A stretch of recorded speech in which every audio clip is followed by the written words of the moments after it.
అదేవిధంగా తాటి Ganesh municipal vice chairman వేదికపైకి రావాల్సిందిగా కోరుతున్నాం. జై ముద్రా మరియు మనోహర్ రాష్ట్ర కార్యదర్శి ముద్రా సంఘం గారిని వేదికపైకి రావాల్సిందిగా కోరుతున్నాము. కోరుతున్నాము వేదికపైకి రావాల్సిందిగా కోరుతున్నాము. వాళ్ళందరూ గౌరవనీయులైన శాసనసభ మన మహబూబ్ నగర్ లో మన ముదిరాజ్ బిడ్డలు వాళ్ళ కుటుంబాల నుంచి ఎంతో ఎత్తుకెదిగిన వాళ్ళు ఉన్నారు. పారిశ్రామికవేత్తలు అయిన వాళ్ళు ఉన్నారు, లెక్చరర్స్ అయిన వాళ్ళు ఉన్నారు, వైస్ ఛాన్సలర్స్ అయిన వాళ్ళు ఉన్నారు. వాళ్ళందరి సూచనలు సలహాలు కూడా తీసుకోండి. ఎట్లాగూ లేట్ అయింది, మీరు అన్నారు 25 సంవత్సరాలు 30 సంవత్సరాలు 40 సంవత్సరాలు అయినా అంటున్నారు. ఇప్పుడు ఒక నెల 2 నెలలు ఆలోచన చేస్తే తప్పేం లేదు. మంచి ఆలోచన చేసి ఒక మంచి విజన్ని మనము ఆవిష్కరించుకుందాం. తర్వాత అన్ని విధాలుగా గవర్నమెంట్ సహాయం తీసుకుందాం. మన అందరి ఇంత పెద్ద సమాజం ఉంది, తలా ఒక విడిగ వెళ్తేనే 100 అంతస్తుల బిల్డింగ్ లేస్తుంది. కాబట్టి అన్ని రకాలుగా ప్రభుత్వం వైపు నుంచి కావచ్చు, మన వైపు నుంచి కావచ్చు, ఇండివిజువల్స్ వైపు నుంచి కావచ్చు, లేదా దేనికి సంబంధం లేకుండా ఇక్కడ ఒక మంచి విద్యాలయం అవుతుంది అంటే వచ్చి సహాయం చేసే శక్తులు చాలా ఉన్నాయి. ఇంతకుముందు అన్నట్టు కార్పొరేట్ వ్యవస్థలను కూడా మనం అప్రోచ్ అయినాం. మన జిల్లా నుంచే గొప్ప గొప్ప ఇండస్ట్రీస్ స్థాపించిన వ్యక్తులను కూడా మనం అప్రోచ్ అయినాం. వాళ్ళు కూడా మనం ఒక మంచి పని చేస్తున్నాం లేదా విద్యకు సంబంధించింది పెద్దగా ఆలోచిస్తున్నాం అంటే వాళ్ళు కూడా మనకు చేదోడు వాదోడుగా ఉంటారు. కాబట్టి ఇవన్నీ మీరు పరిగణలోకి తీసుకోండి, కూర్చోండి, మంచి కమిటీ వేసుకోండి. వెంకటేష్ అన్న గురించి చెప్తున్న లీగల్గా వారు చాలా డీప్గా చదువుతారు కాబట్టి ఈ ల్యాండ్ ఎవరి పేరు మీద ఉంటుంది, భవిష్యత్తులో దీన్ని ఇట్లా మార్చుకోవాలంటే దాంట్లో టెక్నికల్గా ఏమి ఇష్యూస్ వస్తాయి, దీన్ని ఏ రూపకంగా ముందుకు తీసుకుపోవాలి, ఇవన్నీ కూడా జాగ్రత్తగా ఆలోచన చేయండి. ఎందుకంటే ఒక్కోసారి రేపు ఏదైనా అప్లై చేసుకోవాలనో ఇన్స్టిట్యూషన్కో కాలేజ్కో ఇప్పుడు ఇది ప్రతిబంధకం కావద్దు. సో అన్ని కోణాలు మీరు విశ్లేషించుకొని ఎక్స్పర్ట్ అడ్వైస్ తీసుకొని నేను కూడా దాంట్లో నాకున్న పరిమితమైన నాలెడ్జ్ని కూడా మీతో షేర్ చేసుకుంటా. ఒక కాంక్రీట్గా ఎటువంటి లొసుగులు లేకుండా దీన్ని జాగ్రత్తగా ముందుకు తీసుకొని పోదాం. మీరందరూ ఇంత పెద్ద ఎత్తున తరలివచ్చారు. మనందరం కలిసి ఏదో ఒక గొప్ప కార్యక్రమం చేయాలన్న ఆశతో వచ్చిండ్రు. కాబట్టి ఇంతమంది కళలు కన్నా ఏ కళ కన్నా కూడా అది సఫలమవుతుంది. భగవంతుడు ఆశీర్వాదం ఇస్తాడు. ఈరోజు ఇంత పెద్ద వ్యక్తులు ఇక్కడ కూర్చున్నారు. మనం అందరం ఈ విషయాన్ని ఇంకో 10 మందిని పంచుకుంటే వాళ్ళు కూడా మనకు ఆశీర్వదిస్తారు, మన వెన్నట్లు ఉంటారు, సపోర్ట్ చేస్తారు. ఒక మంచి అడుగు మనం మా సంజీవ్ ముదిరాజ్ గారి చొరవ వల్ల మీ అందరి సహకారంతో ఈ కార్యక్రమం మొదటడుగు వేసుకుందాం. దీన్ని ఇంకా ఇలాగే ఐకమత్యంగా ముందుకు తీసుకెళ్ళండి. నేను ఒకటే మిమ్మల్ని కోరుకునేది ఏంటంటే ఇంతకుముందు పెద్దలు చెప్పినట్టు ఈ స్థలం విషయంలో చాలా సంఘాలు ఉంటాయి, ఎవరి అఫిలియేషన్స్ వాళ్ళకు ఉంటాయి, దాని గురించి మనం పెద్దగా ఎవరి ఇష్టం వాళ్ళది. కానీ ఈ స్థలం విషయంలో ఈ స్థలంలో మనం చేపట్టే విషయంలో మీరందరూ మహబూబ్ నగర్ పట్టణంలో ఉన్న ముదిరాజ్ బిడ్డలు అందరూ కూడా ఏకతాటి మీద ఆలోచన చేసి ఒకటే మార్గంలో ప్రయాణం చేయాలని చెప్పి నేను మనస్ఫూర్తిగా మిమ్మల్ని అందరినీ కూడా కోరుకుంటూ ఇంత పెద్ద ఎత్తున తరలి వచ్చి ఇంత పేషెంట్గా అందరు చెప్పేది విన్న మీకు హృదయపూర్వకమైన ధన్యవాదాలు తెలుపుకుంటూ ముగిస్తూ ఒక్క విషయం చెప్పి ముగిస్తా. ఖచ్చితంగా మన వాకిటి శ్రీహరి గారిని మంత్రి చేసుకోబోతా ఉన్నాం. ఊరుకునేదే లేదు. ఎందుకు అంటే మన దగ్గర పుట్టి మట్టిలో నుంచి వచ్చిన బిడ్డ, ఏదో గొప్ప గొప్ప దాంట్లో నుంచి రాలే, మన మధ్యలో ఒకటి కష్టపడి రాజకీయ జీవితంలో ఒక్కొక్క మెట్టు పైకి వస్తున్న వ్యక్తి, ప్రేమ గల వ్యక్తి. నేను చూస్తున్నా కదా వారిని ఎప్పటి నుంచో, చాలా ప్రేమ గల వ్యక్తి, కల్మషం కపటం లేని వ్యక్తి. అటువంటి వ్యక్తి మన జిల్లాకు మంత్రిగా ఉంటే అందరికీ కూడా ఉపయోగపడుతుంది. వారిని కూడా ఈ ఇక్కడ జరగబోయే నిర్మాణంలో పూర్తిగా వారి సహకారాన్ని వారి సపోర్ట్ కూడా మనం తీసుకొని ముఖ్యమంత్రి గారి దగ్గర కానీ ప్రభుత్వాల దగ్గర కానీ మనకు ఎంత వీలైతే అంత ఫండ్స్ ఏ రూపకల్లా తీసుకురావచ్చు, ఇవన్నీ కూడా. అందుకే నేను కొన్ని 2-3 అంశాలు చెప్తా, ఎక్కువ చెప్పా. ఎందుకంటే కార్యాచరణ చేయాలి. గొప్ప గొప్ప ప్రకటనలు చేస్తే వచ్చేదేం లేదు. మనం ఏం చేయగలుగుతాము, ఏం చేస్తే బాగుంటుంది, నాకున్న అనుభవం కూడా మీతో పంచుకుంటా. హైదరాబాద్లో రెడ్డి సేవా సంఘం అని పెట్టలే, రెడ్డి హాస్టల్ అని పెట్టుకున్నారు అప్పుడు పెద్దది. కొన్ని వేల మందికి అక్కడి నుంచి అన్ని కులాలు దాంట్లో చదువుకొని పెద్ద పెద్ద వాళ్ళైంది. దాన్ని అనుసరించి అక్కడ వైశ్య హాస్టల్, గౌడ హాస్టల్, ఇంకా అనేక రకాల హాస్టల్స్ తయారై విద్యకు ప్రాధాన్యత ఇస్తే ఆయా సమాజాలు అక్కడ కూర్చొని చదువుకొని గొప్ప గొప్ప ఆఫీసర్స్ అయింది. ఇప్పుడు మన మహబూబ్ నగర్లో కూడా అటువంటి ప్రయత్నమే జరిగింది. వైశ్య హాస్టల్ ఉంది, గౌడ హాస్టల్ ఉంది, రెడ్డి హాస్టల్ ఉంది, అవన్నీ కూడా ఉన్నాయి. ఇప్పుడు మనం కూడా విద్య కోసం ఒక మంచి స్థలాన్ని మన పెద్దలు ఇచ్చింది కాబట్టి మీరందరూ ఆలోచన చేసి ఇక్కడ కూడా కేవలం హాస్టల్ లాగా ఆలోచించకండి, ఒక విజ్ఞాన కేంద్రంగా ఈ స్థలాన్ని మనం డెవలప్ చేసుకుంటే బాగుంటుంది. అంటే విజ్ఞాన కేంద్రం అంటే దాంట్లో పిల్లలు చదువుకుంటారు, ట్రైనింగ్ తీసుకుంటారు, లైబ్రరీ ఉంటుంది, సెమినార్ చేసుకునే హాల్స్ ఉంటాయి, డైనింగ్ హాల్ ఉంటుంది.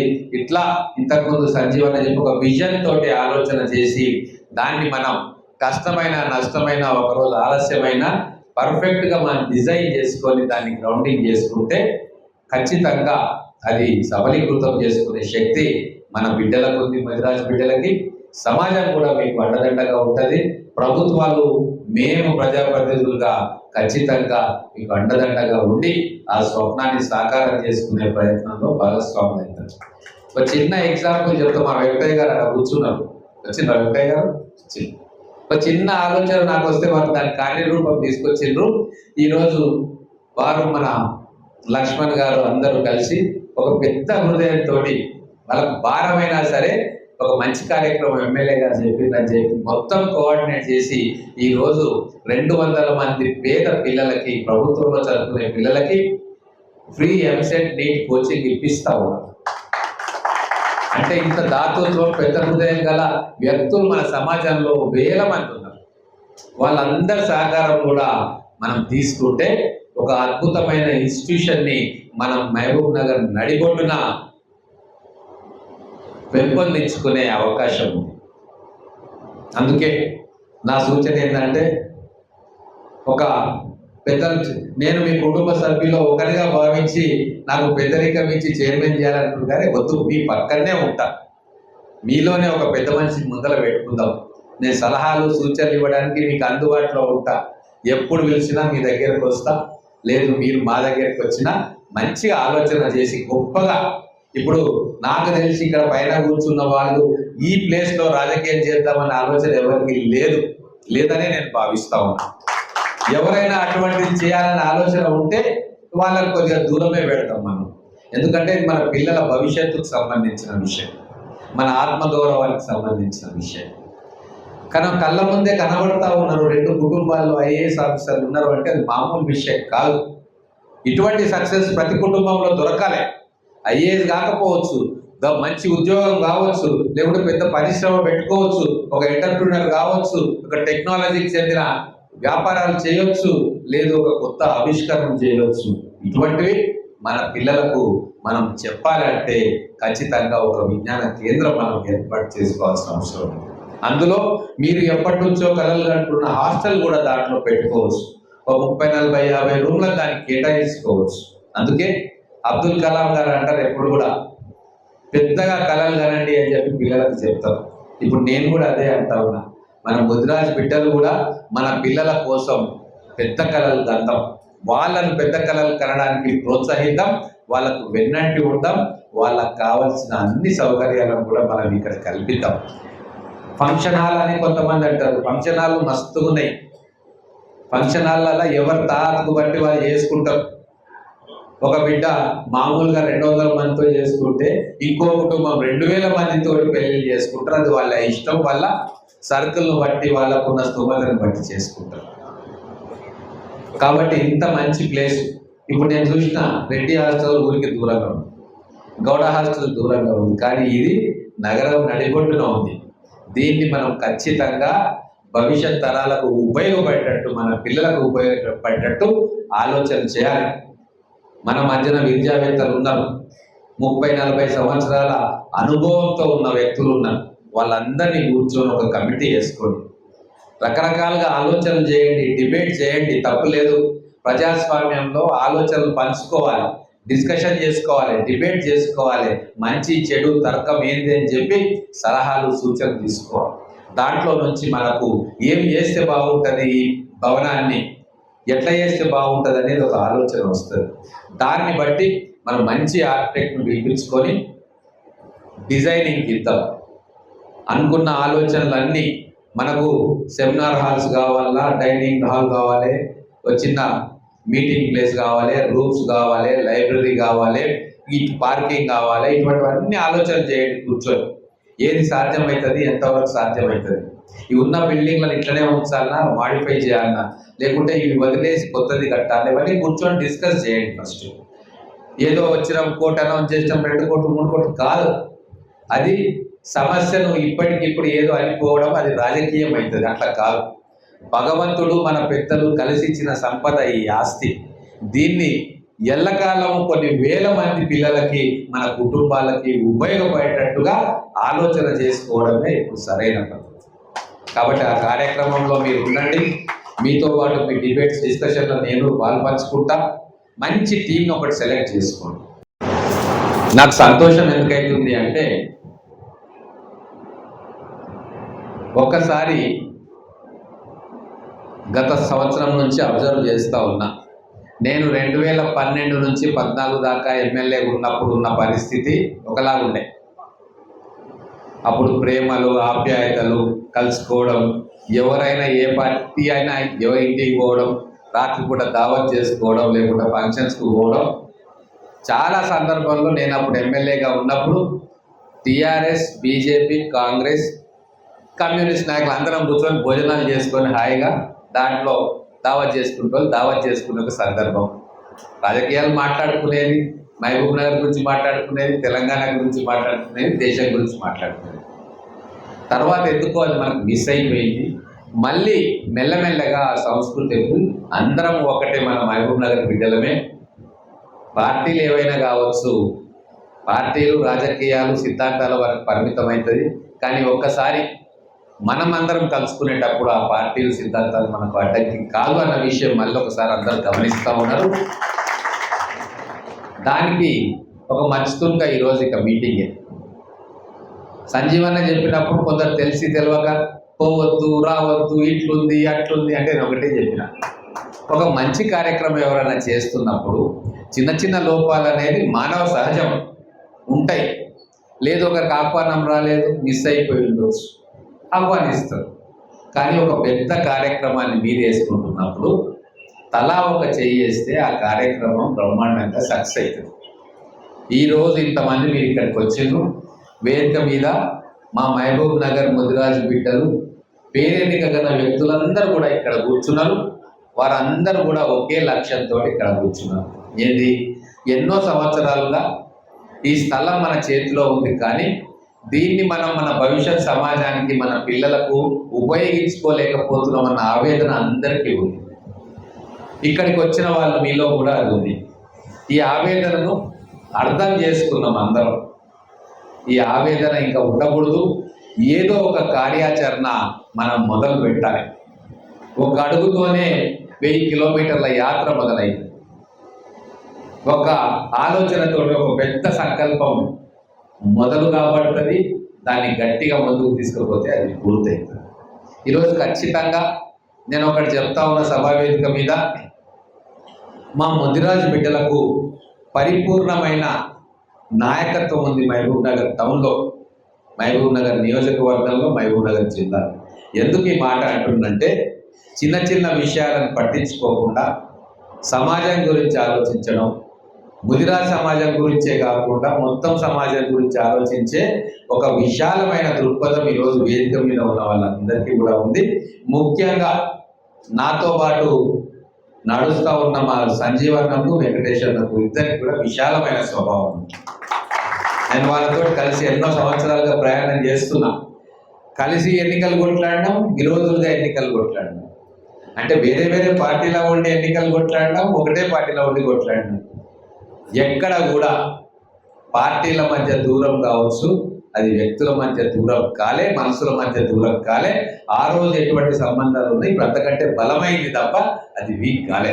అంటే ఎంత విశాలంగా సమాజాన్ని అర్థం చేసుకున్న వ్యక్తులు వీళ్ళందరూ కూడా, ఒక సంజీవన్న, వెంకటేష్ అన్న, విజయన్న, వీళ్ళందరూ కాదు, అందరు ఇక్కడ వేదిక పోయిన ప్రతి ఒక్కరు కూడా.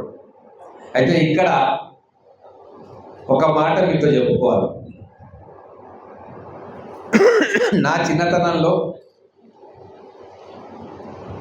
వ్యవసాయ కుటుంబాలే మీలాగా ముదిరాజు బిడ్డలు చాలా కష్టపడి, కొందరేమో వాళ్ళ తరతరాలుగా వాళ్ళ కుటుంబాల్లో వస్తున్న వృత్తి చేపలను సేకరించడం, తర్వాత కొందరు పూలు పండ్లు సేకరించడం, కొందరు వ్యవసాయం చేసుకోవడం, ఇటువంటి కార్యక్రమాలు చేసేవారు. కానీ ఈరోజు చాలా మార్పు వస్తుంది. ఈరోజు విద్య మీద దృష్టి పెట్టింది ముదిరాజు సమాజం. అది దాదాపుగా 20 సంవత్సరాల నుంచే ఆ తపన చూస్తూ ఉన్నాం. దాని పర్యవసానమే ఈరోజు సంజీవ్ ముదిరాజ్ గారి కుటుంబంలో ఒక ఐఏఎస్ ఆఫీసర్ ఉన్నారు, ఎన్పి వెంకటేష్ అన్న కుటుంబంలో ఒక ఐఏఎస్ ఆఫీసర్ ఉన్నారు. ఇది మామూలు విషయం కాదు. ఆల్ ఇండియాలోనే టాప్ ర్యాంకులలో ఒకరుగా మన బిడ్డలు ఎదిగిండ్రు అంటే మన ఆలోచనలో మార్పు వస్తూ ఉంది. ఈ ఆలోచనలో మార్పు కొన్ని కుటుంబాలకే పరిమితం కావద్దు.